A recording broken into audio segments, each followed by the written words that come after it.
Bonsoir. C'est le géo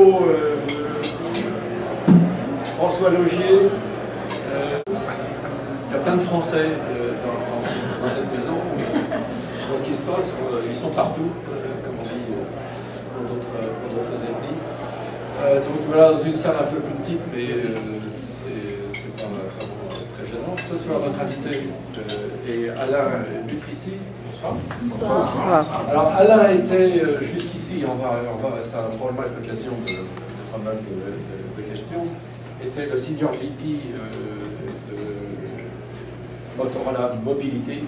Motorola Mobility, c'était la moitié de Motorola qui s'était décomposée en deux, vous savez, une partie téléphone mobile, d'où Motorola Mobility, qui était dirigée par Sanjay Jha. Motorola Mobility a été acheté par Google pour la modique somme de 12 milliards et demi de dollars.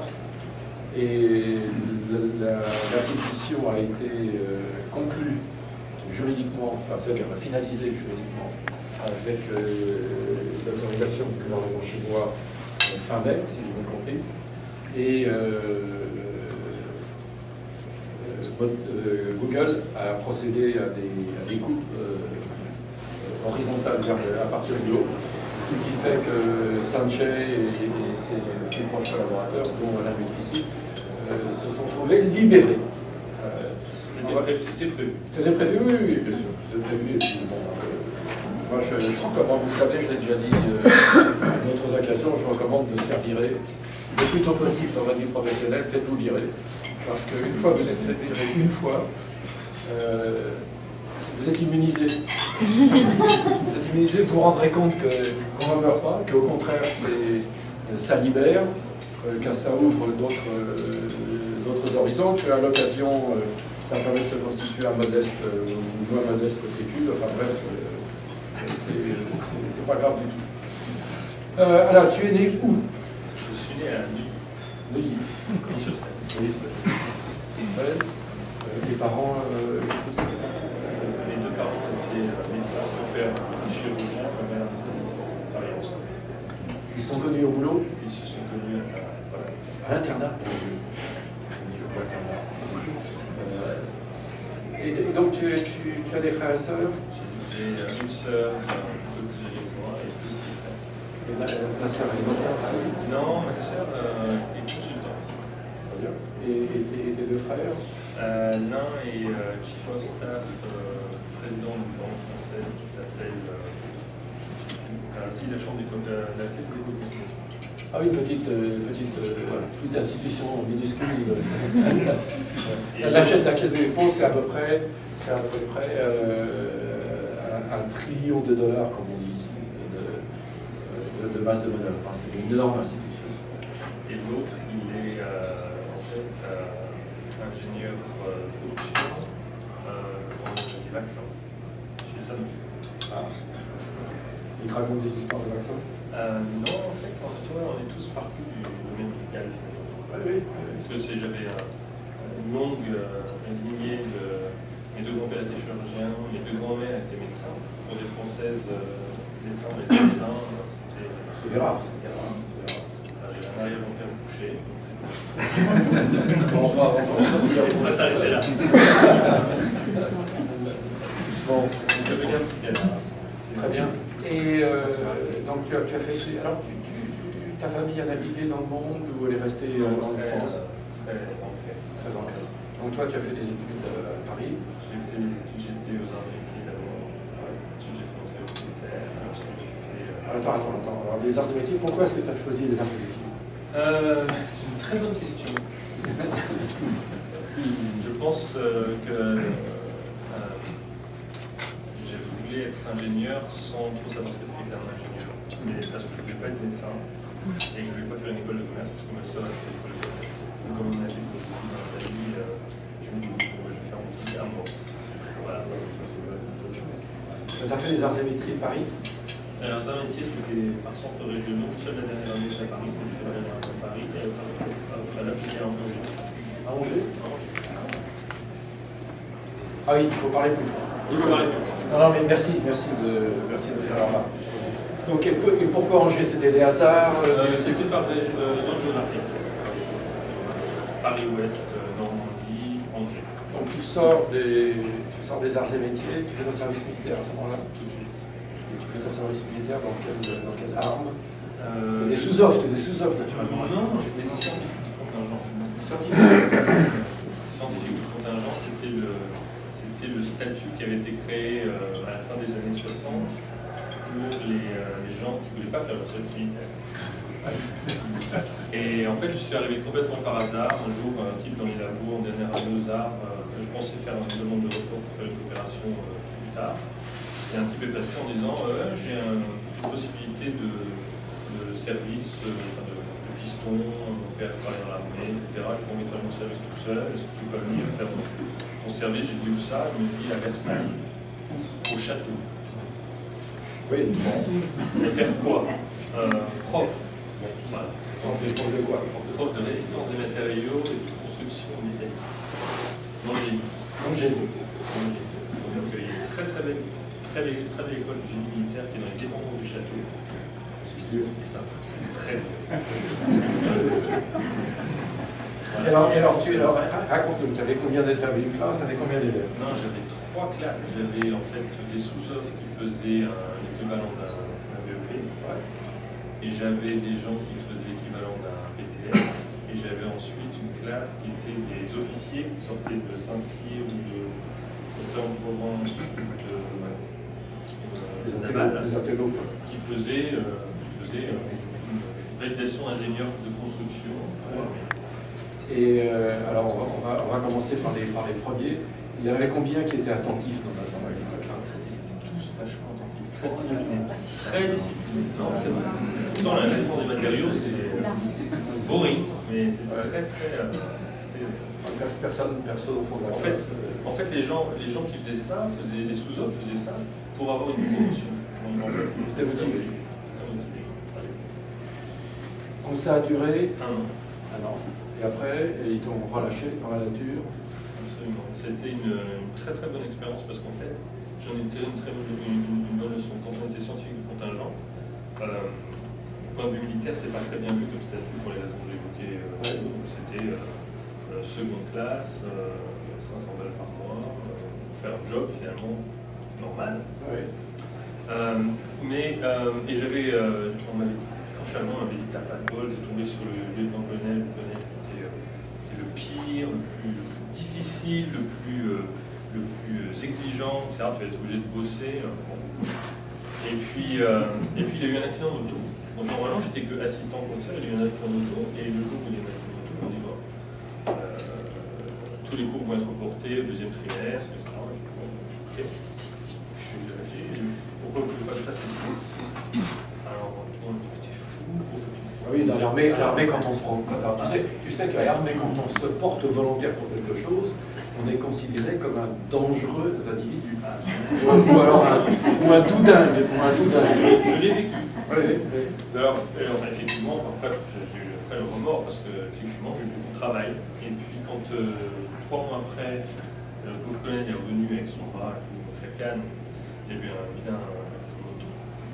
Et il m'a dit écoute, tu as fait plus que ton service militaire.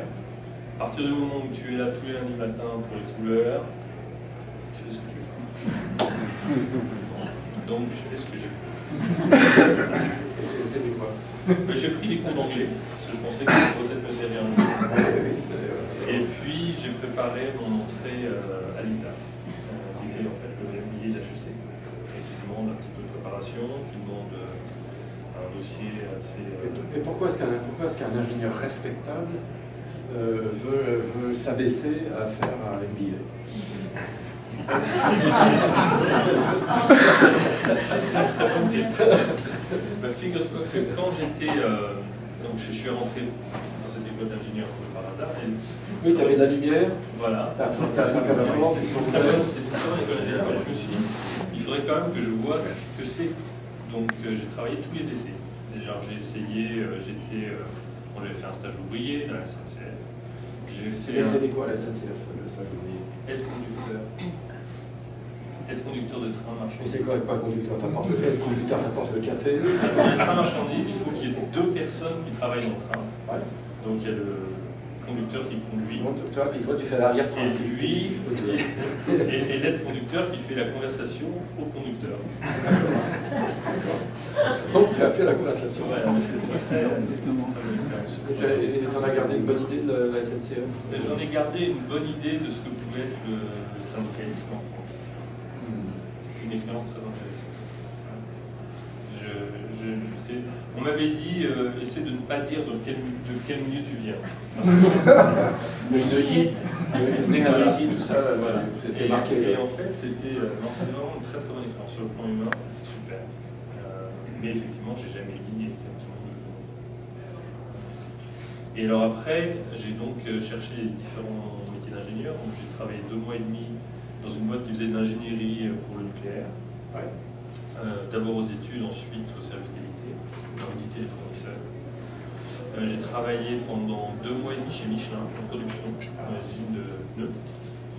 Et ensuite, j'ai travaillé 2 mois et demi chez Péchinet en recherche. Je faisais la recherche sur la recherche avancée sur les matériaux. J'adorais ça. J'adorais les matériaux. Le métal, non, l'aluminium. La fabrication de composites d'aluminium avec des fibres de carbone. Pour essayer d'avoir un aluminium qui tient mieux la chaleur pour faire des pistons, pour remplacer l'acier dans les moteurs. Et ça n'a pas débouché, c'était en fait très difficile à produire. On développait en fait une technologie qui s'appelait le squeeze casting, qui consiste à forger de l'aluminium fondu. Donc on met sous une très forte pression, sur l'aluminium en fusion. Donc ça représente quelques complexités de réalisation, à faire des moules étanches pour pouvoir mettre des suffisamment de pression. C'était très très intéressant aussi. Mais de tout ça, j'ai retenu que finalement, j'étais peut-être pas bien pour ça. Donc j'ai décidé de faire. tu as fait l'ISA. Alors l'ISA, ça a duré combien de temps? Ouais, à l'époque. Il y avait des stages en entreprise. Il y avait des stages en entreprise. J'ai travaillé dans une PME, un groupe qui à l'époque faisait, je crois me souvenir, 1 milliard de francs de chiffre d'affaires, donc 200 millions. J'avais un copain qui devait prendre la direction générale de ce groupe à la sortie de l'ISA, un technicien, avec qui j'avais sympathisé, qui travaillait dans mon groupe de travail à l'ISA. Et il voulait prendre la direction de ce groupe, il voulait que je dirige une des filiales du groupe qui était une filiale de bâtiment. Et en fait, je me trouvais un peu jeune pour ça, un peu inexpérimenté, jeune et inexpérimenté. Mais pourquoi est-ce qu'on te propose comme ça des responsabilités si jeune et si inexpérimenté, à ton avis? Parce que je pense qu'il avait confiance, basé sur les 18 mois il avait confiance dans Qu'est-ce ses capacités. Qu'est-ce qu'il a vu en toi? Qu'est-ce qu'il a vu en toi? Quelqu'un qui pouvait peut-être diriger cette entreprise. Mais moi, c'était sur le plan humain, c'était quand même très très dur aussi, parce que je me souviens. Tu étais timide? Pas franchement. Mais je me souviens, j'avais dit, bon ok, avant d'accepter, parce que la boîte, le propriétaire de la boîte pensait qu'elle marchait, qu'elle ne fonctionnait pas bien, donne-moi une mission de conseil, et puis je vais voir, je dis à personne que c'est peut-être pour que je prenne la direction générale, je vais aller voir. Et donc je suis arrivé, comme je travaillais encore pendant l'ISA, pendant les vacances de la Toussaint, au 1er novembre, je suis arrivé le jour de la Toussaint, le 1er novembre, et j'avais rendez-vous avec le CFO de la boîte, parce qu'elle avait quelques problèmes de trésorerie, donc j'avais commencé par le CFO. Et donc j'arrive, et le type me fait un grand sourire, il me dit bon, vous installez dans le bureau du directeur général, on sait tous pourquoi vous êtes là. Et puis je lui dis bon, on peut commencer. Et le type avait 50 ans, j'en avais 25, il s'assoit, il se met à pleurer. Il me dit vous ne pouvez pas me virer. Non, mais si vous m'avez fait venir aujourd'hui, c'est parce que vous voulez me virer, je sais bien, mais vous ne pouvez pas. Ça a commencé comme ça, et après, ils avaient tous... c'était une petite PME qui avait beaucoup d'histoire, avec des gens qui avaient réussi à monter un business local à la force du poignet. Et c'est pareil, je me suis dit, bon, c'est pas fait pour moi. Et quand j'ai revu le propriétaire de la société, je lui ai dit, il y a une phase de consolidation de toutes ces boîtes en France, là, il faut vendre. Il faut vendre maintenant, c'est le moment, vendez, Spuds-Batignolles, il y a toutes ces consolidations. Là, il était très fâché.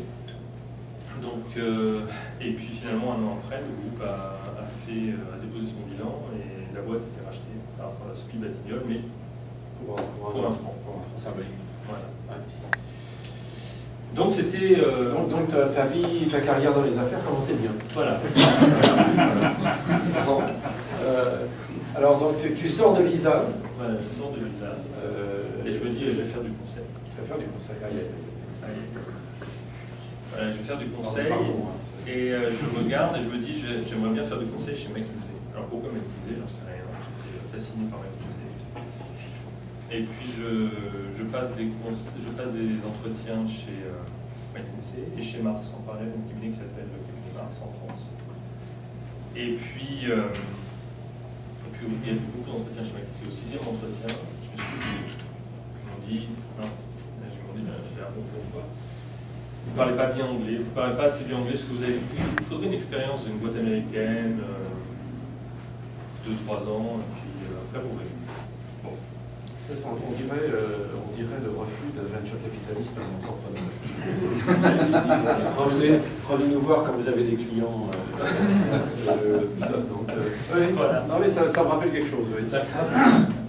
Donc ils t'ont dit ça. Ils m'ont dit ça. Je suis rentré. J'ai un témoin dans la salle. J'ai ouvert le nom et j'ai vu Texas Instruments. J'ai essayé une boîte américaine. Ça recrute commerciaux. Bon, peut-être que je peux faire ça. Ça peut m'amuser. Et j'ai envoyé mon CV et j'étais embauché. Voilà. C'est comme ça que. Et tu as commencé chez Texas à Villeneuve. Non, à Paris. À Paris, au bureau de vente. Au bureau de vente. Et tu vendais quoi? Je vendais des composants spécifiques. Il y avait combien de pattes? Parce qu'il y avait seuls deux pattes, il y avait des diodes, il y avait des transistors, il y avait trois. Je vendais deux types de composants. Je vendais des microprocesseurs 4 bits. Ah oui. Je vais bien voir. Oui, tout s'espère. Et je vendais des chips pour télécartes qui devaient avoir, qui n'avaient pas de pattes du tout. Pas de pattes du tout. Ouais, et après, 8 pads. Voilà. Et donc c'est comme ça que j'ai commencé ma carrière chez TI. Oui, alors attends. Ils t'ont embauché, j'imagine, tu avais la truffe fraîche, tout ça, ils t'ont embauché, tu te présentes bien, donc ça je comprends très bien qu'ils t'ont embauché. Mais après? Alors après, je me suis pris de passion pour un truc sur lequel ils n'étaient pas très engagés, très comité, qui s'appelait la carte à puce. Et c'est drôle, j'ai trouvé Patrice dans la salle. Et donc j'ai voulu d'abord, on avait un contrat d'éditage qui s'appelait Schlumberger que j'ai cassé pour pouvoir travailler avec la star montante de l'époque qui s'appelait GEM+. Et ensuite, j'ai voulu développer une activité avec des processeurs pour les cartes bancaires. Donc j'ai gagné d'ailleurs un contrat qui s'appelle le contrat des zéro prime, le groupement de cartes bancaires. Et puis, je voulais vraiment créer une business unit dans TI. Finalement, on a créé cette business unit, mais j'en ai pas pris la responsabilité. Je suis resté à Paris parce qu'entre-temps, j'étais promu dans la force de vente.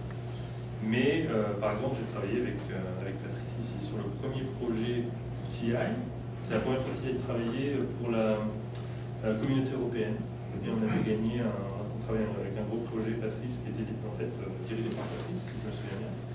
Du premier ARM processeur dans les cartes à puce avec du logiciel Java. Donc c'était très visionnaire. Voilà, donc j'ai développé ça avec TI. Entre-temps, j'étais promu dans la force de vente. Et donc, ça nous amène en 96 ou 96, j'étais un directeur commercial pour la France, Moyen-Orient, l'Afrique, pour la division semi-conducteur de TI Paris.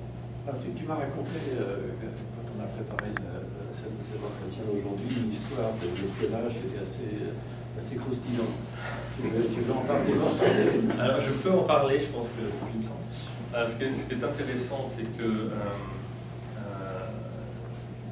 la personne qui m'a embauché chez TI est un jour parti très brutalement, et il y a eu un article dans Le Monde le jour même qui disait qu'il y avait une rumeur comme quoi il travaillait en fait pour la DGSE, qui avait été arrêté par le FBI, et que par conséquent il avait été contraint à quitter la société. Ça n'a jamais été confirmé, démenti, enfin. Ce sont des rumeurs. Voilà. Et puis quand on a fait la partie croustillante de l'histoire, c'est quand on a voulu gagner le projet bancaire, c'est zéro prime au bancaire. Il y a une société française qui s'appelait Pulse CB8 qui se disait être le propriétaire du brevet SPOM, le brevet du microprocesseur pour carte à puce. Et par conséquent, il avait fait des menaces en disant TI n'a pas de licence, donc TI ne peut pas le faire. Si TI le fait, on va attaquer TI. Donc avec bien sûr beaucoup de pression sur les banquiers, les banquiers qui sont preneurs de risques naturels, étaient très confiants. Et puis bon, finalement, on avait réussi à rassurer les banquiers et puis CB8 a tenu son engagement, enfin, les banquiers, c'est-à-dire que le jour où on a commencé à livrer les composants, ils nous ont attaqués. Et alors là, j'ai vu débarquer de Dallas les avocats de TI. Il y avait un type, je me souviens très bien, il s'appelait Leo Heiting, il devait avoir une soixantaine d'années, il est arrivé avec des tiags, un chapeau, enfin le vrai. Et il était vraiment charmant, il m'a dit, tu sais, tu t'inquiètes trop, ça va bien se passer. Et puis il ne voulait pas me dire, parce qu'on dit quand on est chez TI, si on est dans la division produit, on peut savoir, mais si on est dans la force de vente, surtout en France, on ne peut pas trop savoir. Et donc je l'ai accompagné au meeting, et puis resté 2-3 heures, enfin, moi je fais la vente dehors, il revenait, ça t'inquiète, ça va bien se passer. Puis un jour il m'appelle des États-Unis, il me dit, tu devrais aller acheter le point. Le point, ok, le point, ok. Alors je vais acheter le point, je reviens, je le rappelle, je me dis, alors, je dis, j'ai rien vu. Il dit, oh, ok, next week. Alors la semaine d'après, je vais acheter le point. Et qu'est-ce que je vois? Une histoire déballée par des journalistes du Point qui disent, Bull CB8 aurait mieux fait de réfléchir à 3 fois et de regarder un petit peu dans son histoire avant de déposer plainte contre Texas Instruments, parce que il s'avérait, il y a des rumeurs que l'invention initiale a été faite chez Texas Instruments dans les années 70 et aurait été piratée par un agent de la DGSE pour le compte du gouvernement français qui l'aurait donné à Bull CB8 qui aurait déposé un brevet sur l'invention. Et le lendemain de l'article du Point, le procès était terminé, suspendu. Le malentendu. Le malentendu avait été réglé. Et donc on a livré des... Tout ça, donc tu es devenu directeur commercial. Pourquoi est-ce qu'ils t'ont nommé directeur commercial? Pour rentrer, attends, pour la France, pour l'Orient. Donc. En fait, on était. Mon patron avait décidé de partir. Il a été viré? J'ai jamais vraiment su. Oui, donc il a été viré. Je traduis. Non, je crois qu'il voulait vraiment avoir un gros poste aux US et il ne l'a pas eu. Il est parti. Je crois qu'il est parti. Et donc, j'ai été son bras droit depuis plusieurs années. Il y a un petit peu de suspense quand même à l'époque. Tu as dû planter des couteaux? Non, justement. J'en ai reçu. Non, c'est toi qui as reçu les couteaux dans le dos. J'en ai reçu, j'y croyais plus d'ailleurs à la fin. J'avais donc à l'époque le président, un vice-président allemand qui s'occupait des ventes pour l'Europe. Et il était un petit peu spécial. Il m'avait appelé, il m'avait dit écoute, je serai à Paris la semaine prochaine. Il m'appelle un lundi, il me dit Bon, je vais prendre ma décision cette semaine. En fait, je l'ai déjà prise. Je serai à Paris lundi prochain. Donc, il faudra que je te voie ainsi que le candidat quand j'arrive. Tu préfères me dire quelque chose Non. Rien. Donc, j'ai attendu une semaine. Et puis, quand il est arrivé, il m'a dit je veux te voir en premier. Voilà. C'est comme ça que c'est passé. Mais je me suis retrouvé, donc, j'avais 32 ans. J'étais le plus jeune dans le staff. Lui a été viré, peut-être 6 mois après. Parce qu'il t'avait donné, c'est pas ça doit être ça. Le nouveau président, donc il y avait un nouveau président d'abord qui a remercié, et qui était un Canadien, et qui était venu pour réduire les effectifs. C'était manifeste. Et donc, comme j'étais le dernier arrivé dans cette équipe, j'ai compris que je pourrais peut-être en faire les frais. Donc en fait, je suis passé à l'offensive. J'ai aussi moi-même demandé à avoir un poste aux États-Unis. Et c'était en quelle année ça? C'était en 97. Donc 2 ans après, un an et demi après l'émission. Et donc il a accepté et il m'a trouvé un job aux États-Unis. Il m'a envoyé un jour, il m'a appelé à minuit à Paris en disant hey, j'ai un job pour toi, est-ce que tu as un fax? J'avais pas de fax. Et donc je suis allé au bureau chercher une description et j'ai dit oui tout de suite. Et on est parti en début 98. Avec femme et enfant, tu avais combien d'enfants? Deux bébés. Et ton épouse était contente? Elle était ravie. Je lui avais promis que c'était que pour 2 ans. Ah oui. Ici on connaît la blague. Hein. Moi, j'ai dit la même chose il y a 27 ans, j'ai dit la même chose à mon épouse, c'est juste 2-3 ans. Et donc, tu es allé à Dallas. À Dallas, oula. Oui. Là, ça, c'est le Texas. Là, je me suis dit, quand tu as ouvert le monde ce jour-là, tu aurais peut-être pu choisir un truc qui s'appelait California Instruments. Le choc. Le choc et des cultures était important. Justement, qu'est-ce qui t'a. Est-ce que tu as un souvenir particulièrement saillant du choc de culture quand tu débarques de France à Dallas? Ben, je me souviens d'être allé acheter des légumes au supermarché avec mon épouse le jour de son arrivée. Ah oui. Et il y avait. Le rayon légumes, c'était la moitié du bar qui est au fond de cette salle. Ils n'avaient pas une très bonne tête. Il y avait un petit peu de jet d'eau qui tombait dessus, parce que la climatisation dans l'équivalent de safe room, et pas Whole Foods à l'époque, était limite. Et donc j'arrive à la caisse, on avait acheté des poireaux pour faire de la soupe pour les enfants, et je me souvenais plus comment on disait poireaux en anglais. Et en fait, c'est pas un problème. Sauf que la caissière ne savait pas non plus. La caissière me dit ouais, c'est 10. Ah.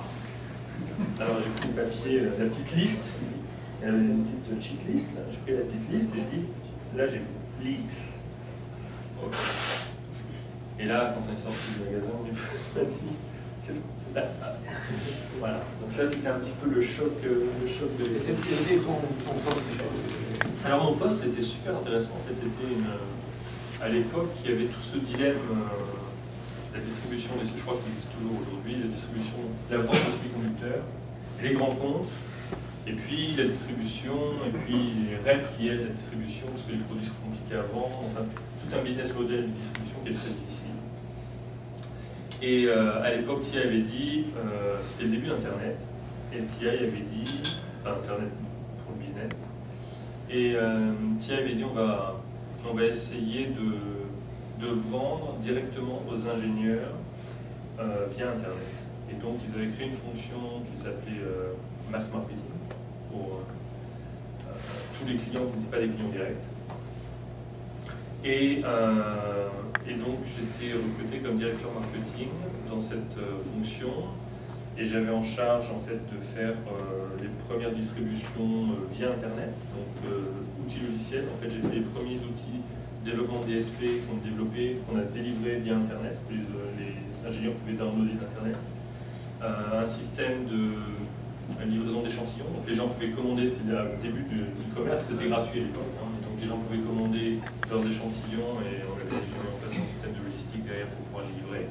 Donc, vous pouvez commander un DSP ou des circuits analogiques. Et en fait, je faisais aussi le cross-selling, donc s'il y avait un ingénieur qui travaillait sur un DSP quelque part, il m'envoyait le bombardé d'échantillons, de convertisseurs numériques, opérationnel. donc le database marketing, data mining, c'était très intéressant. Ça a duré un an seulement, puisqu'après j'ai rejoint la division Mobile Communications. Voilà. Mais pourquoi? Et en fait, il y avait une Ça marchait pas? Ça marchait très très bien. Et il y avait une opportunité et le type qui dirigeait Wireless, c'était un Français. Et il avait tout son staff venait de France, venait de Nice. Et donc les Américains lui avaient dit il faut que tu prennes un Américain pour changer. Et moi j'étais venu par un canal différent, donc j'étais américain. C'est clair. Voilà. Et ça. Non, quand je parle anglais, ça se voit tout de suite, mais quand je parle français, ça va. Et donc j'ai rejoint ce groupe à ce moment-là. Et pourquoi est-ce que Texas a investi à l'époque? En fait, c'était. Rétrospectivement, on ne discute pas, mais à son crédit, c'était le crédit de mon patron d'époque, donc Gilles Delfassi. Il avait travaillé en France, il était à Nice, il s'occupait de la division DSP pour l'Europe en 94-95. Et à l'époque, il avait démarré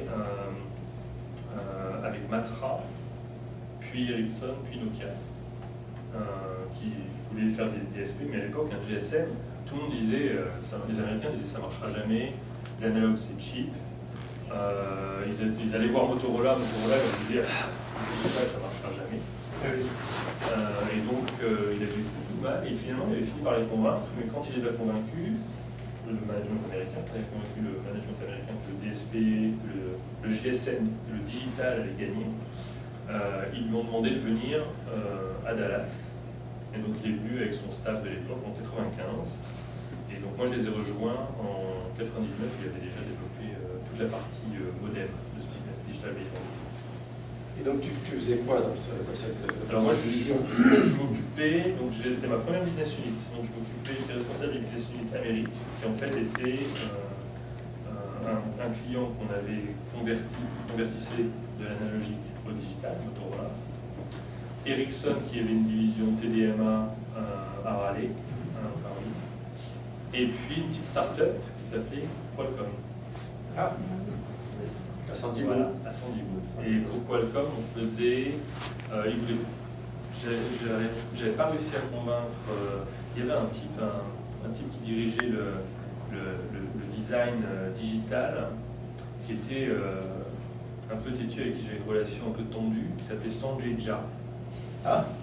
Et pour te finir, il t'a embauché plus tard pour se venger. Il t'a embauché. Il a eu l'occasion de se venger après. Le monde est très petit. Donc il était chez Qualcomm. Il était chez Qualcomm, il s'occupait de la partie digitale. Donc j'avais jamais réussi à rentrer sur la partie digitale. Par contre, sur la partie RF et analogique, du power management, on faisait toute la fonderie pour les chipsets, les premiers MSM de Qualcomm. Et Qualcomm est devenu le big dog. Alors Qualcomm un jour a décidé de venir concurrencer. En fait, ils étaient CDMA et nous on était TDMA et GSM. Donc dans le monde de la 2G tout allait très bien. Et puis un jour la 3G est sortie. La 3G c'était wideband CDMA. Nous on disait c'est du GSM, eux ils disaient c'est du CDMA. D'ailleurs à l'occasion on a eu quelques discussions d'IP. Oui. C'était mes premières discussions d'IP aux États-Unis, après la pub. Et là, on a signé un accord de licence croisé. Bonne idée.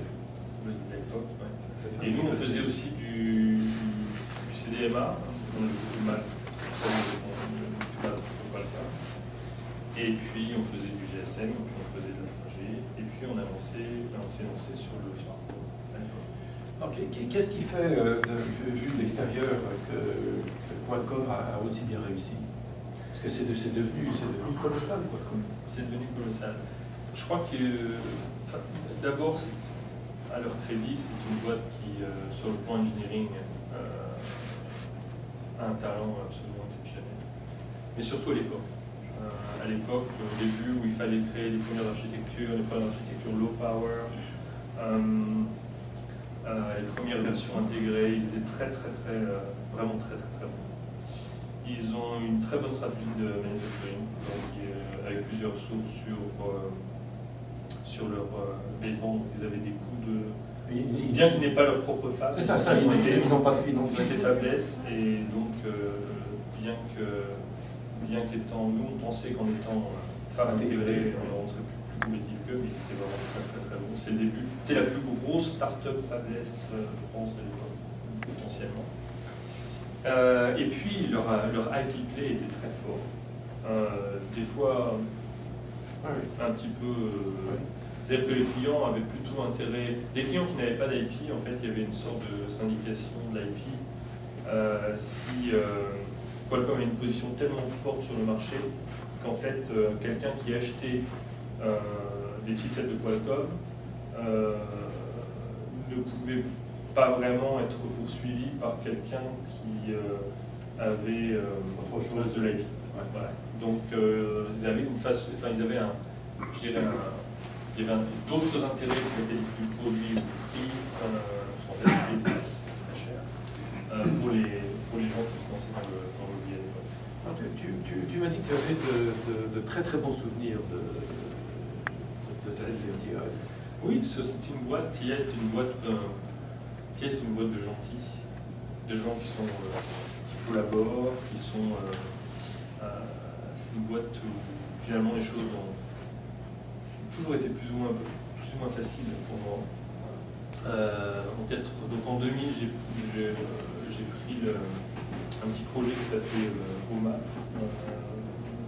Il y avait une quinzaine de personnes à l'époque, et essayer de faire quelque chose pour le smartphone. Ouais, c'est des processeurs comme et puis voilà, c'était des processeurs pour essayer de faire des smartphones. Et puis. Tu avais qui comme client? Tu as eu qui comme client là-dedans? Alors, mes premiers clients, en fait, on avait démarré un peu avec Nokia, mais ils n'étaient pas sur l'architecture. On avait démarré avec Ericsson, ils n'étaient pas sur l'architecture. J'ai pris la direction de ce projet, non. Et en fait, je suis allé voir Docomo. Parce que Docomo, à l'époque, lançait la 3G en premier. Oui, je me souviens. Et donc... J'avais essayé de ramener un de leurs téléphones du Japon. Ils ont refusé de me le vendre.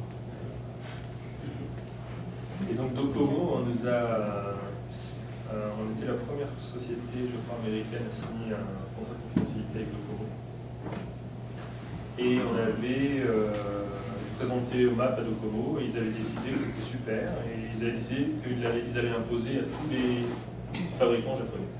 Donc en une décision, tous les japonais sont vus, donc NEC, Panasonic, Sony, et après Sharp est rentré dans le business, Mitsubishi. Et donc pendant 3 ans, 4 ans, et une fois qu'on avait commencé à gagner le marché japonais, Nokia est revenu, et on est parti avec Nokia, Ericsson est revenu. Donc TI a dominé le marché pendant un moment. Et maintenant ils sont, je crois que l'année dernière, je ne connais pas leur part de marché exacte, mais ils ont une très bonne part de marché pour toutes les applications mobiles. Je ne sais pas si les publics qui sont dans certaines tablettes, il faut que je fasse attention. Mais je pense qu'ils ont un bon tiers, si ce n'est 40%. Quand je suis parti en 2007, on avait 75 ou 80% de part de marché. Et donc, le marché était beaucoup plus petit à l'époque. Oui. C'était avant le smartphone 2.0. Voilà. Non mais sérieusement. Moi j'appelais ça l'époque du smartphone 2.0. Il y avait Palm, RIM, Windows Phone, Windows Mobile, Nokia, si bien, il y avait tous ces gens-là qui étaient extrêmement prospères dans le mobile et qui ont tous... Encore tous, oui. J'ai regardé aujourd'hui, tu peux acheter Nokia et RIM pour 11 milliards de dollars. Les deux. Sérieusement. Alors dis-moi, pourquoi est-ce que tu es parti de TI? Parce que tu as fait une très belle carrière, tu étais très content, avec des gens qui visiblement t'appréciaient, te traitaient d'une façon qui était plutôt éthique. Non, parce que ce que je sens, ce que tu m'avais dit, mais ce que je sens même aujourd'hui, c'est que TI apparaissait comme une société, moi je dirais un peu comme l'ancien modèle Hewlett-Packard. C'est-à-dire on fait des affaires avec des ingénieurs, on les fait bien, on raconte pas trop de conneries, on livre les produits à peu près avec les features promises, à peu près dans le délai, à peu près dans le prix. Et assez bien près du prix pour que les gens sont contents. C'est ça. C'est ça. Bon. Et donc par masochisme, ah mais sérieusement, j'ai pensé, bon, j'ai pas eu l'opportunité, je voulais, quand mon patron est parti. Ton patron c'est qui? C'était DFS. Il est parti où? Il est parti à l'époque, il était remercié. Et il a été remercié parce qu'en fait, il y avait un gros changement de stratégie dans TI à l'époque. TI voulait se concentrer sur l'application processeur et voulait sortir du modèle. Ça c'est public. Ça c'est une bonne idée ça. Ça c'est public. Et donc TI voulait, et nous en fait, j'étais le bras droit de Gilles à l'époque, on voulait continuer à croître, on voulait consolider. Donc on avait proposé un certain nombre d'acquisitions. Et on voulait, en fait, on pensait qu'il y aurait deux suppliers pour cette industrie, Qualcomm et TI. Et donc on voulait racheter un certain nombre de compétiteurs qui avaient des technologies complémentaires aux nôtres et amorcer cette consolidation. Voilà. Je pense que c'était une stratégie qui était tout à fait valable, mais le CEO de TI à l'époque cherchait plutôt. Il y a beaucoup de risques dans wireless, il y a du risque dans le business model, et il cherchait plutôt c'était très important comme business pour TI, c'était faisait 5,5 milliards de dollars sur 15, donc pratiquement 30% de chiffre d'affaires, sur un business avec du risque. Et lui, il aimait bien, en fait, il voulait développer TI comme le leader mondial de l'analogique, composant analogique, qui est un métier beaucoup plus stable que. Même quand ça va mal. Qui est-ce qui font les diodes de Trius? Ah, je ne sais pas. C'est pas Texas. Je ne sais pas, mais c'est il voulait vraiment faire d'abord un business, remonter la boîte vers un business beaucoup plus stable et donc dérisqué. Par contre, il aimait bien le côté application processor, il aimait bien en maths. Donc quand Gilles est parti, il y a ce changement de stratégie. Il a nommé un Américain pour le remplacer. Moi, je pensais que j'étais prêt pour prendre la place de Gilles. Je me suis dit, bon, c'est pas une raison pour partir. Et puis, en fait, j'ai été sollicité par 3 sociétés. Non, pas Sanjay à l'époque. J'ai été sollicité par. Sanjay n'est pas encore chez Motorola. J'ai été sollicité par un CEO de Motorola qui est parti, qui s'appelait Ron Gary. Qui est pour le pauvre. Qui est parti chez Dell juste après, donc je n'ai pas finalisé avec Ron. Ouais. Il a été, mais par contre, son successeur m'a fait une proposition. C'était qui celui-là? C'était Thierry Bégal, c'était 6 mois. Et puis j'ai une proposition d'elle, par Ron Garrick en fait, qui voulait me prendre chez Dell. Et puis j'avais une proposition d'un fabricant de semi-conducteurs.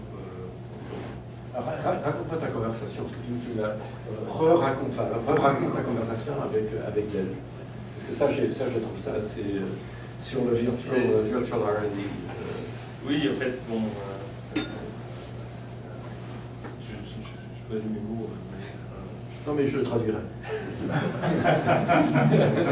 C'est pas toi qui dis des choses désagréables, je le ferai pour toi. Non, j'ai rencontré, donc, avant d'avoir l'offre finale de Dell, j'ai rencontré Michael Dell. Alors qu'est-ce qu'il voulait faire? Il voulait t'embaucher pour vraiment rentrer dans le mobile. Pour définir la plateforme et les produits. Parce qu'ils avaient déjà essayé auparavant. Ils avaient commencé un petit peu, c'est vraiment quand même le début. Ils avaient essayé un an avant, ça n'avait pas bien marché. Il y avait une truc à base de Windows mobile. Voilà, et donc Ron avait un plan très ambitieux et il cherchait quelqu'un pour la plateforme et le produit. Et Et donc moi je me disais, j'avais discuté avec Ron, je lui ai dit, il va falloir investir, parce que si on veut faire notre plateforme et nos premiers produits, il va falloir investir beaucoup en R&D. Et à l'époque, j'avais regardé, donc Dell investissait, je crois, 600 millions de dollars en R&D pour tout business. À l'époque, je ne sais pas, 30 milliards de dollars de business peut-être. Et donc la question cruciale que j'avais posée à ce déjeuner, c'était combien on va avoir d'argent pour lancer ce... Et la réponse était pas assez. 60 000. Voilà. Mais avec une promesse de m'apprendre comment utiliser l'external R&D et qu'il n'y avait pas besoin du tout d'avoir autant d'argent pour réussir dans ce business. Ça, en d'autres termes, on va chez les fournisseurs à Taïwan, et puis on prend ce qu'il y a sur les étagères, et puis on le boulonne ensemble. Alors ça a très bien marché à une époque pour Michael Dell, dans le PC belge, parce que j'appelle le PC tournevis. Ça a superbement marché. Parce qu'il utilisait l'argent de ses clients et l'argent de ses fournisseurs. Il se faisait payer par les clients, on payait les fournisseurs. Ça marche merveilleux. Oui, non, mais c'est merveilleux. Le problème, c'est que dans des produits miniaturisés, c'est pas la même chose. C'est très, très différent. Le tournevis, c'est beaucoup plus petit. Donc tu n'étais pas rentré chez Dell. Je suis pas rentré chez Dell, je suis allé chez Motorola. Alors oui, chez Motorola, qui t'a embauché chez Motorola? Terry Vega et Greg Brand. À l'époque, Greg Brand n'était pas le CEO encore. Ed Zander était CEO, j'avais rencontré Ed. Ah oui. Et donc ensuite j'ai rencontré Greg plusieurs fois et Terry Vega. Et donc quand je suis rentré chez Motorola, en fait j'ai pris un job technique, puisque j'avais les plateformes. Et donc pratiquement tout le R&D, à l'exception du CDMA. Et l'objectif c'était de réduire le nombre de plateformes.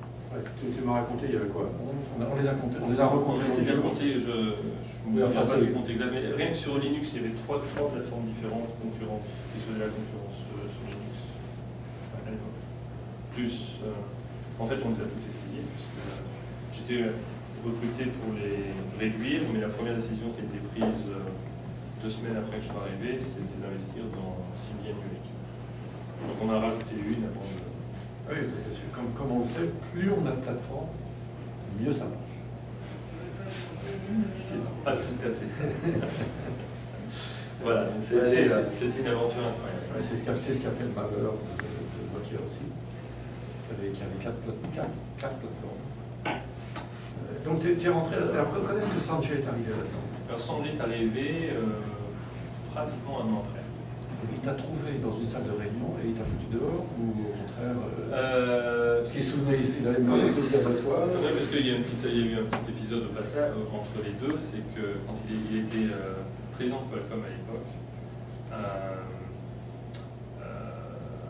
Qualcomm a attaqué Texas Instruments. Et attaqué Texas Instruments on a fait une annonce pour se lancer dans le CDMA. Et le jour de cette annonce, quelqu'un a malencontreusement n'a pas dévoilé les termes de l'accord de licence qu'on avait avec Qualcomm, mais plus ou moins. Et comme c'était moi qui faisais la présentation ce jour-là, c'est moi qui ai été accusé par Qualcomm d'avoir fait cette divulgation, qui n'avait pas été faite en fait, puisque le procès a été abandonné, puis perdu par Qualcomm. Après un an et demi, mais c'était difficile. Tu as passé du temps avec les avocats. Voilà, j'ai passé un peu de temps avec les avocats, sympa. Avec un court reporter qui... Voilà, absolument. C'était un bon entraînement, parce que j'ai pu le refaire depuis assez.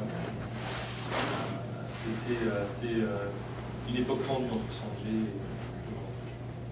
Donc quand il est arrivé, le jour de son annonce, j'ai dit je ne vais pas rester longtemps. Faut que tu réchauffes ton résumé. Non, en fait, j'ai eu un jour dans l'avion, c'était très tendu au début. Ce qui s'est passé, c'est que j'avais la responsabilité des chipsets, des plateformes chipsets et software. On faisait à l'époque, on faisait encore nos propres chipsets chez Motorola. Enfin, on faisait encore. J'avais arrêté tout ce qui était pas 3G et j'avais besoin d'un chipset WiMAX. Et j'ai décidé que le WiMAX n'avait pas d'avenir. Et donc, j'avais converti cette équipe sur le LTE. Et puis, on avait toujours le chipset de Freescale. Enfin, j'avais terminé, on avait rompu, ça aussi sous ma responsabilité, l'accord avec Freescale. Et Sanjay essayait de rentrer, mais avec Qualcomm, pour devenir le principal fournisseur, et essayer de convaincre Motorola d'abandonner tous les investissements sur le fournisseur. Et de choisir un chipset de Qualcomm pour faire les premiers smartphones. Et donc quand Sanjay est arrivé, la grande décision à prendre, c'était est-ce qu'on continue sur l'architecture que j'avais décidé avec mon équipe, qui est une architecture à base de FOMAP et d'un modèle custom Motorola, ou est-ce qu'on passe sur, à l'époque c'était le 72 euros par celle de Qualcomm. Et donc en fait, bien sûr toute la boîte s'attendait à ce qu'on passe chez Qualcomm. Et Sanjay a été plongé pendant 8 semaines, il a fait un audit, il est allé dans tous les détails de l'architecture, de l'état d'avancement de développement, la taille, enfin bon, bref, tout, la performance multimédia, tout, le graphique, tout. Pendant 8 semaines, c'était l'audit, travailler les équipes techniques, travailler 24 heures sur 24. Et en plus, tout le monde pensait que l'auto se perdait, et en fait, au bout de 8 semaines, il a dit on va garder cette solution, elle est meilleure que la solution de Qualcomm. Voilà. Donc ce jour-là, je me suis dit, ça c'est un bon exemple de leadership. Et on va faire quelque chose. Voilà. Ça c'était en quelle année? C'était 2008, fin 2008. Juste à ce moment-là, on a choisi de se concentrer sur, à l'époque, Android et Windows. Ouais. On a annulé tous les programmes Symbian, et on a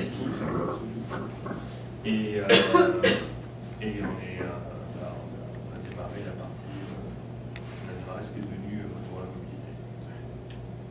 Et donc ça a duré 3 ans. Ça a duré 2008, 2009, 2010. 2010, on a passé l'année à négocier avec l'autre partie de Motorola, le split. Oui, pour la séparation. La séparation. Ça c'est super intéressant aussi parce que il fallait décider qui va garder la marque, qui va garder l'IP. Comment on sépare le cache, parce qu'on est un peu de cache. Et c'était des négociations très difficiles. Et en fait, je ne veux pas en prendre le crédit, parce que moi j'étais très peu impliqué dans ces négociations. Je faisais plutôt la partie produit et opération de vente derrière. Mais comme c'était difficile de décider qui prendrait quoi, finalement on a tout pris. Et qu'est-ce qui reste chez Motorola, à part les radios des flics et des pompiers? Il y en a des radios, et des militaires aussi. Des pompiers, et une partie qui s'appelait entreprise. C'était les machines sans fil quand tu vas chez Avis, quand tu vends ta voiture. C'est un symbole. Symbole. Oui, le symbole c'était. Une acquisition faite par Alexander 2006 pour 2007. Moi j'ai connu les Andeurs quand il y avait des cheveux. Non, mais ça il avait une énorme tignasse de cheveux noirs. C'était en 60, qui est connu en 74. Il parlait déjà aussi vite. Symbole, c'était des gens qui au début avaient pris du Palm. Voilà. Et qui après ont pris du Windows mobile. Voilà. Moi, ça m'a beaucoup amusé l'histoire de Symbole. En fait, je la connais assez peu, je suis resté très, très distant. Alors qu'on a fait un partage on a pris la marque, il a fallu qu'on négocie, là, un partage de qui peut faire quoi, qui peut faire des private mobile radio, qui peut faire. Est-ce que nous, par exemple, si le Department of Defense veut acheter des droïdes, est-ce qu'on a le droit de leur vendre des droïdes? Négocier. Ça a duré combien de temps? 18 mois. 14. On donc la négociation a duré 18 mois. Et la séparation a été faite. La séparation a été faite et donc Sanchez s'est retrouvé patron de l'entreprise la plus intéressante, on va dire ça. Même si les radiotactiques et tout ça. Non, sérieusement, les radiotactiques, c'est... L'autre, c'est un bon business, hein. C'est leur stock depuis le spin-off, c'est pas mal apprécié. C'est un bon business, un petit. Il est moins menacé. Voilà, très bonne position concurrentielle. Et donc vous êtes retrouvé avec une entreprise qui faisait des smartphones, Android essentiellement. Voilà. Windows Phone, Windows Mobile. On avait décidé de faire les deux en fait, parce qu'on voulait au début pouvoir avoir un moyen de pression, d'équilibrage. Je parle plus tel des français. Et puis en fait à l'époque, Windows 7, Windows Mobile 7 devait être lancé fin 2009. Et c'est sûr, puisque Ballmer disait, en 2012, on aurait 40% du marché. Et puis mais 2012 n'est pas fini, c'est vrai. Excusez-moi.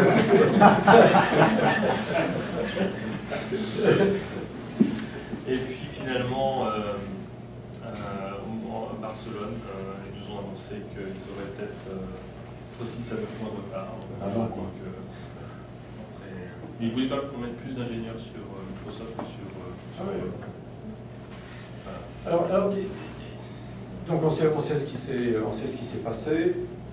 Sanjay, qui est un très bon homme d'affaires, a vu que il y avait deux choses qui se passaient. Un qui était la guerre des brevets, qui a complètement changé, puisque pour faire des PC, toujours pour revenir au PC tournevis, il y a très peu de contenu brevet, alors que dans des produits tout petits avec des radios quadriband, Wi-Fi, Bluetooth, machin, c'est extraordinaire en fait. Donc c'est des choses qui sont très, très compliquées, très sophistiquées, avec beaucoup de propriétés intellectuelles. Donc Motorola avait beaucoup d'IP. Et puis les affaires du smartphone, c'était devenu un peu compliqué. Alors en fait, dès le début, Motorola avait beaucoup d'IP, et ce qui avait choqué le plus Sanjay quand il est arrivé, un jour il a dit d'ailleurs, il y a plus à la surprise générale, quand il a choisi l'architecture OMAP pour les smartphones, il avait dit il y a deux trucs qui marchent bien, ont de la valeur dans ce business, c'est l'IP et les plateformes, enfin la plateforme hardware. Et donc Motorola avait utilisé l'IP de manière uniquement défensive. Et quand on a fait le spin-off, un certain nombre de nos concurrents ont décidé de devenir plus agressifs. Mais on avait très très bien préparé, il avait vu venir, et donc on était très très bien préparé. Donc on a été attaqué par Microsoft, avec ici ils ont perdu, par Apple avec ici ils ont perdu. On a eu des négociations qui ne sont pas publiques avec d'autres, un certain nombre d'acteurs qui ont été très favorables à Motorola. Donc je dirais que le plus gros succès qui a été vu par Google, c'était la bataille d'IP. Et le business smartphone, on a bien très très bien démarré. On avait dû couper beaucoup dans les régions. On avait dû couper beaucoup en Europe en particulier. Donc on s'était concentré sur la Chine. On a une très bonne position dans le smartphone moderne en Chine. Et puis les États-Unis avec Verizon, bien évidemment, un partnership très engagé. Et l'Amérique latine. Alors, qu'est-ce qui va se passer maintenant? Parce que c'est ce qui. Je devance peut-être sûrement même des questions de l'auditoire, mais maintenant il y a Motorola qui est dirigé, on peut le dire, par Google, puisqu'ils ont mis un spécialiste de la publicité, un commercial de la publicité pour diriger Motorola. On peut penser ce qu'on veut d'une telle décision, mais qu'est-ce que Google peut faire de Motorola à part le portefeuille de brevet? Je crois que Attends, qu'est-ce que tu... Alors, non, je vais poser la question différemment. tu es le patron, au lieu que ça soit ce gars-là, c'est toi qui t'es resté chez. Tu es resté chez. On peut toujours. Tu n'es pas obligé de répondre. Hein. Mais tu es resté chez Gugorola, qui est le patron de la division de la partie Motorola. Google te dit, présentez-nous le business plan des 3 prochaines années. Quelles sont les 3 premières lignes du transparent? Je pense que je réduis la taille de l'entreprise de manière significative avec la taille du portefeuille. Ce qu'on avait commencé à faire, mais en n'étant pas sous... quand on doit donner ses résultats quarter par quarter, c'est très difficile de faire des bonnes stratégies. Maintenant que vous êtes privé, voilà. il faut le privé sous la l'égide. protection d'une société qui gagne beaucoup d'argent. Je pense que les transformations fondamentales qu'on avait commencé à faire sur les 4 dernières années, qu'on n'avait pas pu conclure, vont continuer. Et ça veut dire quoi? Tu ferais quoi? Un modèle, 2 modèles, 3 modèles? Good, better, best, comme on dit dans le marketing américain. Voilà, peut-être 4 et je resterai dans mes tablettes. Oui. Voilà. Mais les tablettes, c'est un business un business manager. Pourquoi? Pourquoi? Parce que le leader incontesté. Alors c'est drôle parce que d'ailleurs tout le monde pense que c'est Apple qui a inventé la tablette, mais j'ai vu acheter un article l'autre jour Microsoft, Bill Gates qui a fait même le lancement de la première tablette. Tout le monde a oublié. Donc l'inventeur de la tablette, c'est Steve Sakoman, Voilà. qui travaillait pour moi chez Apple, qui est venu me voir en juin 87 en me disant « je me tire ». Et j'ai dit, écoute, on vient de lancer de McLean, on vient de faire marche justement, ça va, c'est bon, le job done. Et il me propose, il me dit, voilà, je vais faire une tablette de la taille d'une page, avec l'argent de Beach Kapor. Et donc on l'a convaincu de rester, et il a commencé un projet qui s'est appelé Newton, qui était une tablette full page. En 90, lui et moi, on est partis d'Apple, moi viré, lui derrière moi. Parce qu'un soir, j'ai dit, Scully m'a demandé ce que je pensais de lui, je lui ai dit à dîner. Non, mais il a eu raison de me virer. Et donc, tout le monde pensait à faire une tablette, mais la tablette de Newton, qui est sortie en 94, c'était une invention d'Apple en 87. Juste pour et en fait, c'était pas du tout la première tablette. La première tablette, c'était le Dynabook d'Alan Kay. Et puis après, il y a eu une société qui s'appelait Grid Computing, qui a fait une tablette aussi, bien avant Microsoft. Alors évidemment, comme je suis vieux et que je n'ai pas encore Alzheimer, c'est bien de... Comment? C'est bien de préciser. Non, je me souviens très bien de ce sujet-là. Et j'ai vu tous les... Il y a eu, après ça, il y a eu Go et EO, avant Microsoft. Parce que la tablette de Go et EO, c'était aussi avant Microsoft. Il y avait Alain Rossmann qui était là-dedans, avec l'argent d'ATT. Enfin, c'était un domaine... Pendant 30 ans, le marché a essayé de faire des tablettes. Ça n'a jamais marché. Comment? Ça n'a jamais marché. Non. Mais ça, c'est pour une autre... Ça marchait presque. Comment? Ça marchait presque. Oui, mais ça, c'est comme la mayonnaise. La mayonnaise, si elle marche presque, c'est vraiment pas bon. Il faut raconter ça une autre fois parce que je connais vraiment bien l'intérieur de ce qui s'est passé dans les tablettes. Pourquoi là, Google vient d'annoncer Nexus 7 avec Voilà. Asus et n'a pas pu faire par Motorola? C'est très, très, très Oui, la question, c'est pourquoi. La question, je vais répéter, pourquoi est-ce que, on allait y venir justement, pourquoi est-ce que Google fait une tablette avec Asus, de tablette Asus, plutôt que de la faire avec... C'est excellent pour le coup.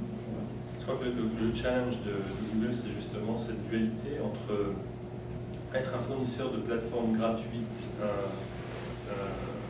neutre, suisse. Enfin, avec les comptes. Voilà. Et les marchands d'arbres, aussi, c'est les marchands d'arbres suisses. Et cette dualité entre son business model et puis avoir sa propre division qui fait des téléphones, des tablettes. Et donc tu es le patron tu es le patron de la division, tu me dis 4 téléphones. oui. Alors ça c'est bon, hein, tout de suite. Enfin bon, ça c'est autre chose.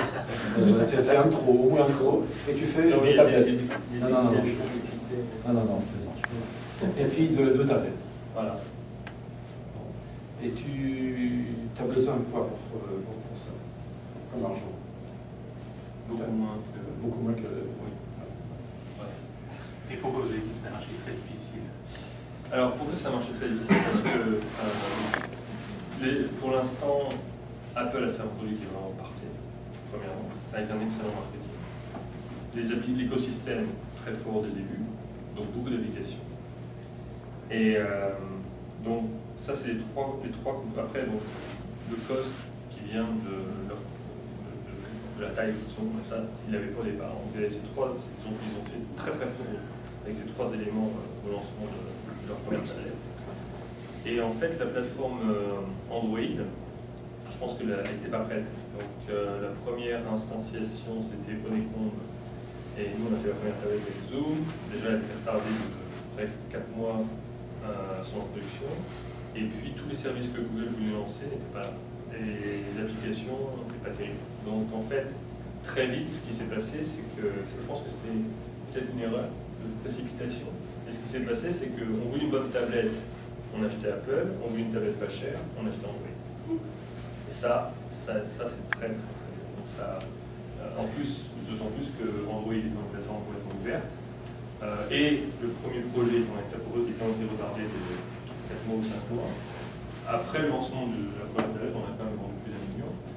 Après le lancement de cette première tablette, il y en a eu, je sais pas, 15 ou 20 qui sont arrivés sur le marché, de qualité complètement inégale, avec un consommateur qui n'est pas encore bien éduqué, donc il se disait une tablette 7 pouces, une tablette 7 pouces, c'est la même chose. Ah non, il y en a une où 10 pouces, c'est la même chose. Non, il y en a une qui a un écran de bonne qualité, IPS, etc. L'autre qui a un écran pourri, avec une technologie LCD moyenne. Pas assez de RAM. Il y a BMW et Chevrolet. Voilà, donc ça a été un marché qui a été d'abord très difficile pour ça. Ensuite, Amazon est arrivé sur le marché avec aucun besoin de gagner de l'argent sur le hardware. Et donc, à partir du moment où ils ont lancé leur Kindle Fire en septembre, ça a donné le coup de grâce, je dirais, aux fabricants de tablettes Android. Et ça, c'est aussi quelque chose que Google va devoir résoudre, parce que finalement, le gros volume sur la tablette Android aujourd'hui, c'est pas vraiment Google, c'est la branche Amazon. Ce qu'il faut... C'est une excellente tablette pour ce prix. Enfin, ça, on verra. On verra. Parce que moi, j'en ai commandé une. J'ai fait le test, c'est excellent pour le prix. C'est incroyable. J'en ai commandé une et moi, je veux jouer au client. Donc, je veux acheter et voir ce qui se passe une fois que j'ai acheté le produit. J'ai acheté un Samsung Galaxy Note. J'en achète toujours, maintenant que ma femme se plaint, j'en ai un chaque. Mais ça explose un musée. Mais non, je pense qu'Amazon. Il faut faire attention parce que ce que les gens achètent, on n'achète pas un produit. On n'achète pas une liste de caractéristiques. Ce qu'on achète, c'est un vécu. Un vécu, et le vécu. Oui. Moi, je l'ai testé. Non, mais votre opinion est respectable. Votre opinion est respectable, mais les mesures sur le marché montrent que les gens n'achètent pas avec le Cortex, ils achètent avec leur trip. Ils achètent le vécu du produit. Et le vécu du produit, c'est en particulier l'écosystème, et Amazon a un écosystème extraordinaire. Et ils vont sortir toute une série de tablettes. Un de nos enfants travaille chez des stagiaires chez Kindle, il ne peut rien me dire. Alors donc les conversations à la table du dîner, c'est intéressant. En tout cas, ce qui est clair, c'est qu'ils vont sortir plusieurs tablettes à la rentrée. Et ils ont un écosystème absolument superbe. et un système commercial extraordinairement rodé, une façon de traiter les clients très supérieure au reste de l'industrie, et c'est ça que les clients achètent. Les clients achètent le vécu. Ils n'achètent pas une liste. Les histoires, depuis que je suis dans le métier, je vois les discussions avec ma liste de caractéristiques est plus longue que la tienne. Les applications Kindle, elles sont accessibles directement sur le site. Je pense qu'il y a On va voir. j'ai un angle de réponse un petit peu différent. J'aime bien l'idée que Google va devoir gérer la dualité entre la plateforme et les produits et compte tenu de la sensibilité, de la susceptibilité de Samsung en particulier, Samsung, HTC, etc. Je pense que la plateforme Android ne pouvait pas choisir un produit Motorola Mobility pour être le premier véhicule de la nouvelle plateforme logicielle tablette. Et donc tu es le PDG on revient, tu es le PDG de Motorola à l'intérieur de Google. Donc tu fais du téléphone intégré vertical. Voilà. Comme comment s'appelle cette société-là? C'est ça qui fait. Ah non, mais c'est clair. Moi, j'ai vu des gens de Google il y a presque un an qui me disaient que c'est ça qu'ils voulaient faire. Ils en avaient marre de faire tout le boulot et d'avoir tous les ennuis et pas beaucoup des bénéfices. Non, mais je trouve que c'est la bonne chose à faire. Ça... Et alors, comment on fait mieux que Samsung alors? Si on est ancien le PDG de Motorola, de Google, comment on fait de meilleurs produits que Samsung, par exemple? Sur le smartphone. Aujourd'hui, je pense que, bon, ça c'est peut-être du verre entier, je pense que certains produits Motorola sont meilleurs que Samsung. Meilleure batterie, meilleure performance, design, c'est une question de goût. Si on voit le succès par exemple du Razr Max chez Verizon comparé au Nexus de Samsung, il n'y a pas photo. C'est 10 contre 1. Et ça, c'est quelque chose qui est marketable. Comment on sait se différencier? C'est un écosystème Android ou tous les produits sont pareils? Comment on se différencie? Je pense que l'intégration, de plus en plus, quand on avance dans les capacités software et l'intégration, le savoir-faire système qu'il faut pour faire un super produit, il existe ici. Il y a le bouche à oreille, l'arme de marketing la plus forte qui existe encore aujourd'hui, c'est le bouche à oreille. Donc, par exemple, si quelqu'un achète une tablette Nexus, Asus, Google, et dit à tous ses amis, c'est super, ça va être un mouvement viral qui va être une vague irrésistible. Irrésistible. Si le produit, si le vécu des clients est bon, parce que la plupart des clients n'ont pas envie de se mêler de... Enfin, évidemment, des gens comme moi, on va regarder les caractéristiques techniques, mais moi, je ne suis pas un être humain normal, donc je ne compte... Non, sérieusement, je ne compte pas dans cette clientèle. Les actions d'achat sont très sociales. C'est qu'est-ce que tu as acheté, est-ce que ça t'a plu, etc. Et ça ne date pas des smartphones. Pensez aux conversations au Café du Commerce à Paris, boulevard de la Motte Piquet-Grenelle. Il y a deux gars au bistrot, que j'ai vécu, deux gars au bistrot. Il y en a un qui dit « Ah, qu'est-ce que j'ai comme emmerde avec la Citroën ?» Et n'arrête pas de se plaindre de sa BX à l'époque. Et l'autre lui dit « Mais non, pas du tout, la mienne marche très bien. » Regardez la conversation. L'autre qui donne des faits qui sont incontestables, il a 18 balles en un an, et l'autre lui dit non, pas du tout, la mienne marche très bien. Et c'est donc, il y a deux choses là-dedans. Il y a le sentiment viscéral des gens vis-à-vis de leurs produits, et la façon dont le bouche à oreille est vécu comme étant négatif ou positif pour un produit. Et c'est extraordinairement important. Et le marketing, la publicité, tout ça, ne peut agir que s'il est en train de pousser par derrière une vague de bouche à oreille positive déjà déjà existants. Et c'est pour ça que la table de la Nexus, moi j'ai hâte de recevoir ma Nexus 7, là, justement, je l'attends avec impatience parce que j'ai acheté une Kindle Fire que j'ai vite refilé parce que la tablette n'est pas très bonne et que c'était assez cheap. Ouais, c'est ça. C'était Et en cheap. plus, ils enferment les gens dans un environnement limité. Alors Samsung, Motorola, en fait je pense que Google, franchement, pour 12,6 milliards, c'était un bargain. Parce que l'IP est phénoménal. Et ils ont la possibilité de faire prendre des décisions économiques que nous, c'était plus difficile pour nous de les prendre. Et ils ont un asset que nous, on va pouvoir faire de l'intégration verticale, de faire de la Est-ce qu'ils ont l'expertise de l'intégration verticale? Est-ce qu'ils ont, est-ce que c'est à Libertyville? Est-ce que c'est ici? Est-ce que Apple, ça fait forcément 25 ans qu'ils travaillent. Motorola cette IP a été construite sur. Oui.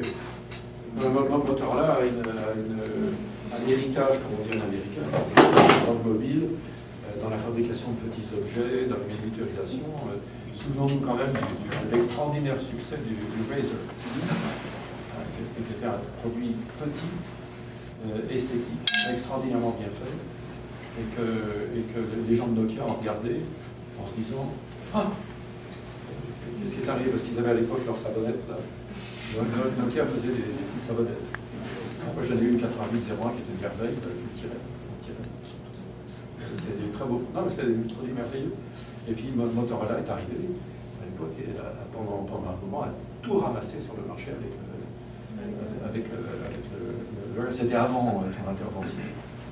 Dans la décision de Motorola, c'est très bien joué. On parle en fait d'IP, de mobile, tablette, téléphone. Et il me semble qu'il y a une troisième partie, qui est les modems ou les set-top box chez Motorola Mobile. Est-ce que vous pensez que Google pourra en faire quelque chose? Est-ce qu'ils pourraient en faire quelque chose? Certainement. Qu'est-ce qu'ils vont en faire? Ça, je ne sais pas. Je crois que c'est une réponse de réponse. S'ils en avaient une, je ne pourrais probablement pas la donner ici, mais c'était.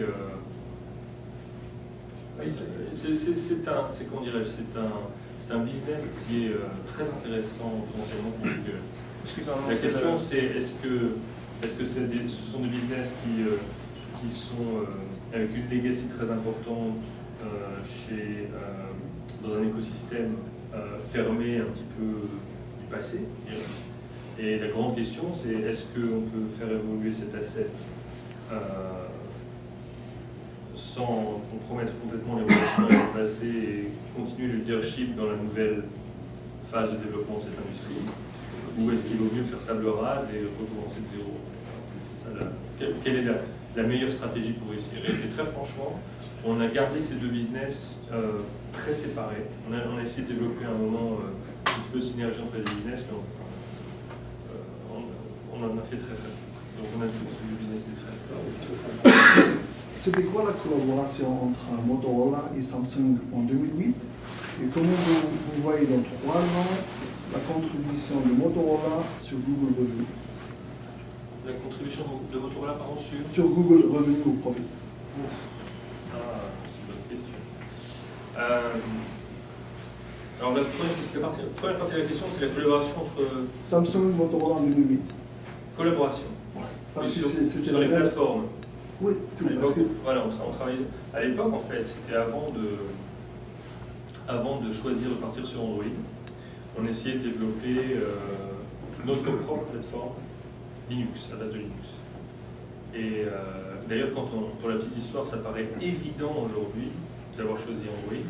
Je peux vous dire que quand on a pris cette décision, c'était une décision hyper difficile. Le premier smartphone HTC n'avait pas été lancé. Donc c'était basé sur la confiance qu'on avait, la connaissance qu'on avait d'Andy Rubin et de son équipe. Plus qu'autre chose, c'était absolument pas évident.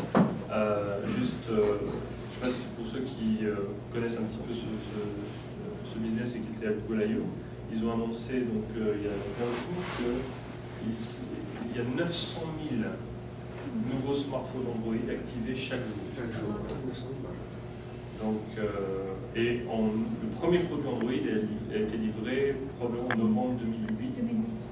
Novembre 2008 ou décembre 2008. Donc, bref, nous, on a pris une décision en septembre. C'était une décision très difficile à prendre. La collaboration avec Samsung, on a arrêté ce qu'on a fait, c'est qu'on a arrêté. Donc, on était avec Samsung et Docomo les moteurs de ce qui s'appelait Limo, qui était la plateforme Linux concurrente. Et donc, on a arrêté Limo pour se concentrer sur Android. Limo, Moblin, Montalvo, Migo, Maimo, ça a été un bordel, le Linux mobile, c'était... Le rachat de Symbol, on a l'impression qu'il ne s'est rien passé. Pourquoi? Comment? Alors ça, c'était la partie donc Motorola Solutions. Donc moi, j'étais très loin de ça. Je pense qu'il s'est passé quelque chose. Ils ont dû avoir une croissance de 10-15% par an depuis l'acquisition, à peu près. Oui, mais ils ont créé des produits communs, des offres communes, ils ont fait quelque chose dans le B2B. Oui, absolument. C'est une plateforme B2B. Je donne l'exemple des voitures de location tout à l'heure. Ils ont un certain nombre de marchés. Ils ont fourni les TPV d'Apple, les terminaux points de vente mobiles d'Apple. Avant que ce soit des iPod Touch, c'était du Symbol. Ce qui était drôle d'ailleurs, parce que chaque fois que je voyais une carte de crédit passer dans ce truc-là, ça il est coupé avec des trucs là, des aiguilles. Donc j'imaginais un coup d'aiguille chez Microsoft, quand ils vendaient un iPhone avec un truc comme ça, il y a un coup d'aiguille à Redmond chez Microsoft pour le Windows, le Windows CE qui était dedans, et puis un coup d'aiguille chez Motorola pour le SAP. Mais sérieux, c'était un gros business, les terminaux points de vente mobiles. C'est un gros business parce que derrière la vente du produit, il y a tout il y a un énorme contrat de maintenance très cher. C'est vraiment du B2B à la Oracle, au 18% de maintenance annuelle. Est-ce que Samsung va rester sous Android? Ou est-ce qu'ils vont créer leur propre... il faut demander à Samsung. Je pense que ton opinion. Mon opinion, ils vont rester sur Android, ils vont pas faire que de l'Android. Ils vont essayer de faire une autre plateforme. Ils ont annoncé qu'ils allaient essayer de refaire. Ils ont 4 plateformes.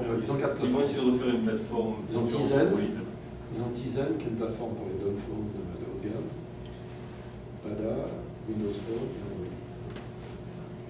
Je pense qu'ils vont essayer de faire leur propre. Ils ont toujours eu cette velléité de faire leur propre plateforme.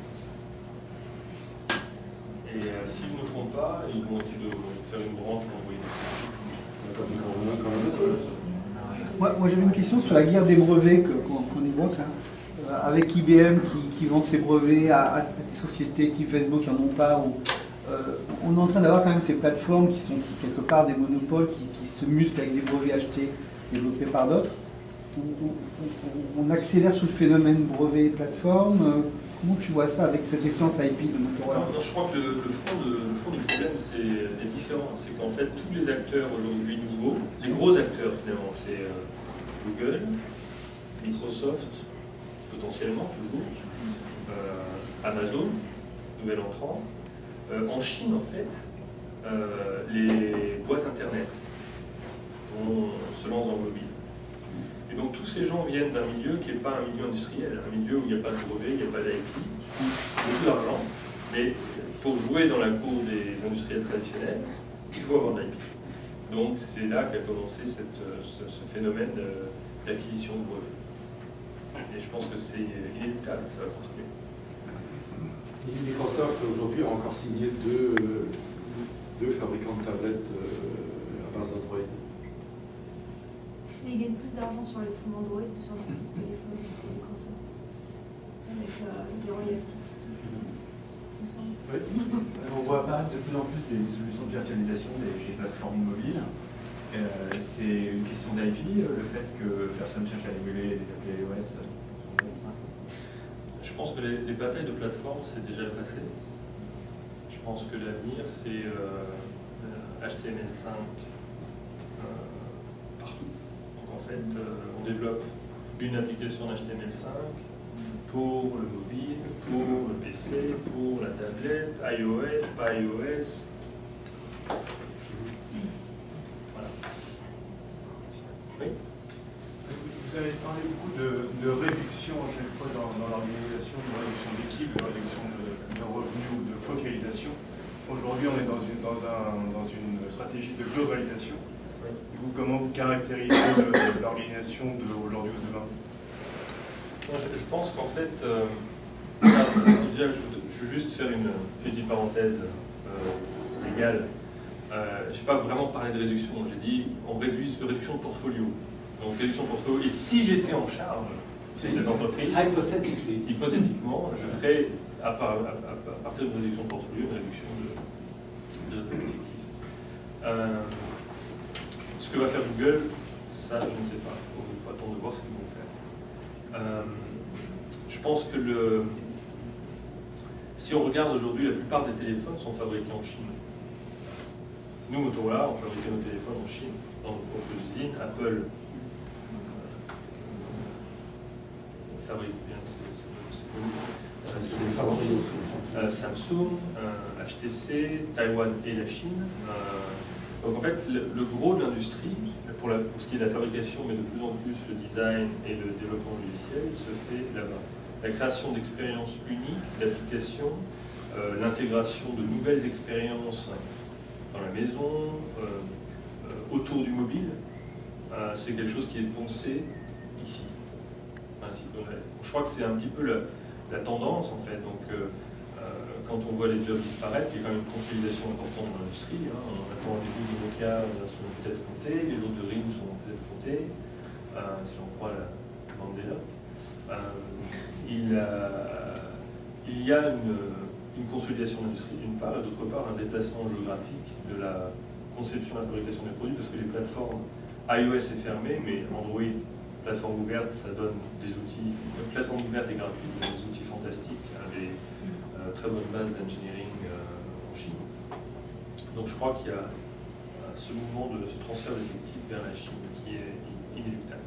Il y a déjà deux branches d'Android en Chine qui sont une qui s'appelle Tapas et l'autre qui s'appelle Ofo, qui sont des fourches Android comme celle d'Amazon pour les téléphones mobiles.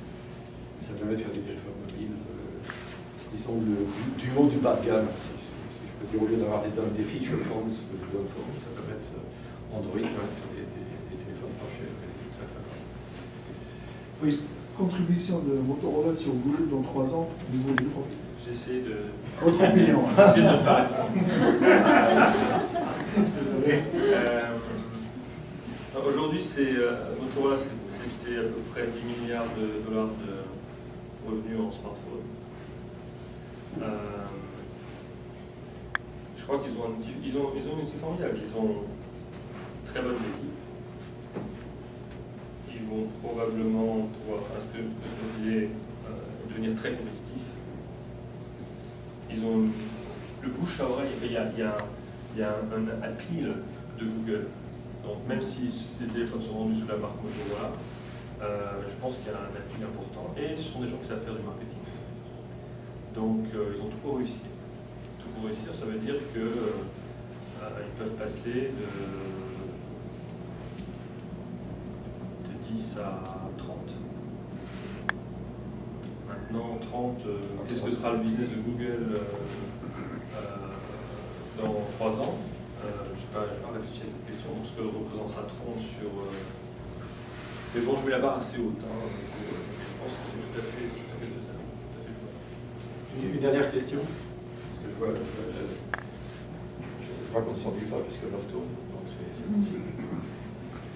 J'ai une question sur les marges. Donc, une des particularités du smartphone, c'est Apple et les Stanford qui font tous les profits. Donc, est-ce qu'il y a une masse critique qu'il faut avoir pour gagner de l'argent par exemple en investissant les composants, ou c'est plutôt la capacité à maintenir ses prix à des opérateurs qui comptent? Comment on fait de l'argent dans le smartphone en fait? Apple a un business model qui est un peu particulier parce qu'ils ont réussi à créer tellement d'appeals sur leurs produits qu'ils ont plus de subsidies de la part des opérateurs que les obligés. Et donc déjà c'est plus facile maintenant pour eux de gagner de l'argent. C'est à leur mérite, hein, ils ont créé cette position.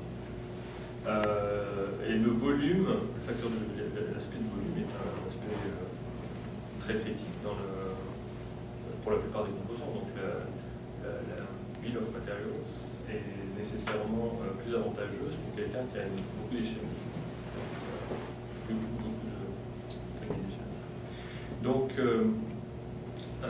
Samsung et Apple sont très avantagés en cost par rapport à tous les autres équipes.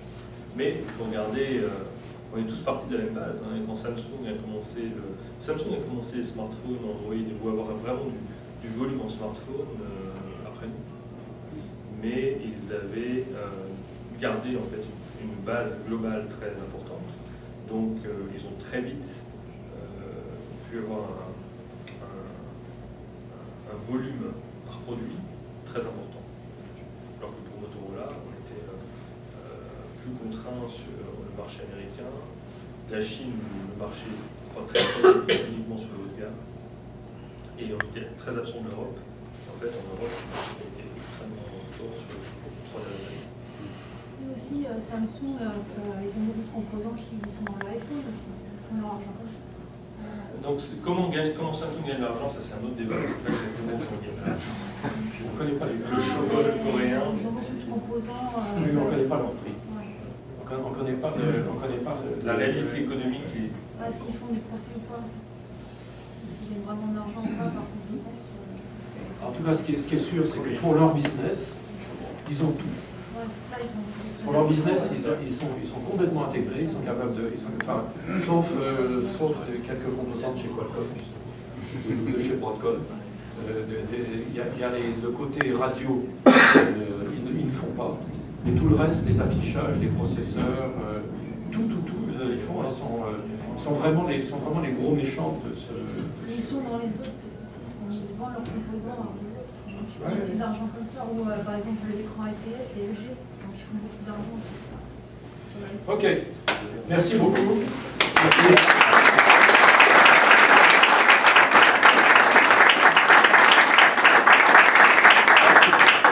Un petit souvenir de DBS. Tu as déjà probablement une très belle collection de plaquettes lucides sur ton bureau, donc un petit souvenir de ton passage ici. Merci beaucoup. Merci.